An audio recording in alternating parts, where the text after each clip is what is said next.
رات کی سیاہی میں ٹھنڈی ٹھنڈی ہوائیں تیزی سے چل رہی تھیں۔ گلیوں میں برف کی سفید چادر بچھی تھی اور ہر طرف سناٹا تھا۔ لوگ اپنے ڈھکے ہوئے گھروں میں چائے کی چسکیاں لے رہے تھے، ہیٹر کے قریب بیٹھے اپنی باتوں میں مگن تھے۔ لیکن ان سب کے درمیان ایک کمزور سا بوڑھا شخص سردی سے ٹھٹرتا ہوا ایک بند دکان کے سامنے بیٹھا تھا۔ اس کا نام رحمت تھا۔ جوانی میں مزدوری کرتا تھا، مگر اب مزدوری اس سے نہ ہو پائی۔ سردیوں کی ٹھٹرتی رات اس کے لیے کسی امتحان سے کم نہ تھی۔ اس کے پاس ایک پرانی چادر تھی جو سردی کے سامنے بے بس لگ رہی تھی اور اس کے ننگے پیر زمین پر جمی برف سے سلگ رہے تھے۔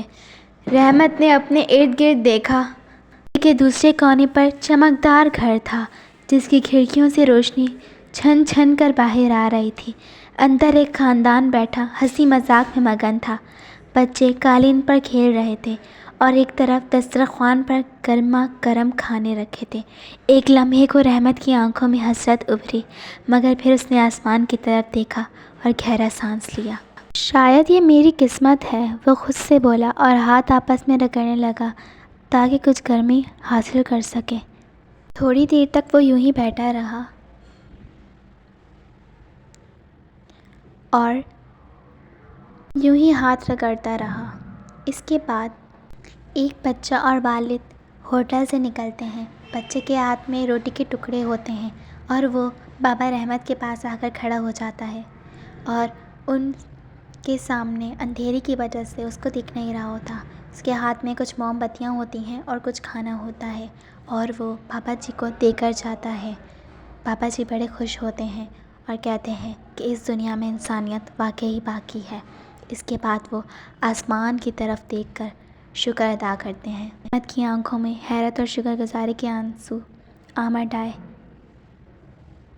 اس کے بعد رحمت کچھ دیر یوں ہی بیٹھنے کے بعد اچانک سے دروازہ کھلا اور وہاں سے ایک لڑکی آئی جس کا نام تھا عائشہ۔ اس نے بولا آگے بڑھ کر، بابا جی اندر آ جائیں، یہاں بہت سردی ہے۔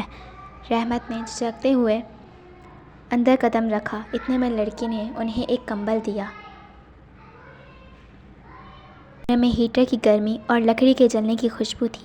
ایک طرف قالین پر بچے بیٹھے تھے، دوسری طرف ایک بہن قرآن کی تلاوت کر رہی تھی، طرف دوسری بہن کتاب پڑھ رہی تھی اور پھر ایک بوڑھی خاتون کی قرآن کی تلاوت کرنے کی آوازیں گونج رہی تھیں۔ اتنے میں عائشہ کے والد نے مسکرا کر کہا آ جاؤ بیٹا اندر۔ سب نے رحمت کو حیرانی سے دیکھا۔ رحمت اپنی آنکھوں میں آنسو لیے بیٹھ گیا۔ زندگی میں پہلی بار کسی اجنبی کے گھر اتنی عزت اور اپنائیت محسوس کر رہا تھا۔ لڑکی کی ماں نے آگے بڑھ کر ایک اور کمبل اس پر ڈال دیا اور اس کے سامنے چائے رکھ دی۔ چند لمحے بعد عائشہ نے سوال کیا بابا جی آپ کہاں رہتے ہیں؟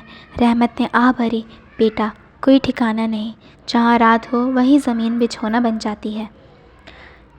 لڑکی کے والد نے ایک دوسرے کی طرف دیکھا، پھر بولے اگر آپ چاہیں تو یہیں ہمارے ساتھ رہیں، ہمارے گھر میں ایک چھوٹا سا کمرہ خالی ہے۔ یہ سن کر رحمت کی آنکھوں میں آنسو آ گئے۔ وہ ساری زندگی در در کی ٹھوکریں کھاتا رہا، لیکن آج اللہ نے اس کے لیے کوئی بندوبست کر دیا تھا۔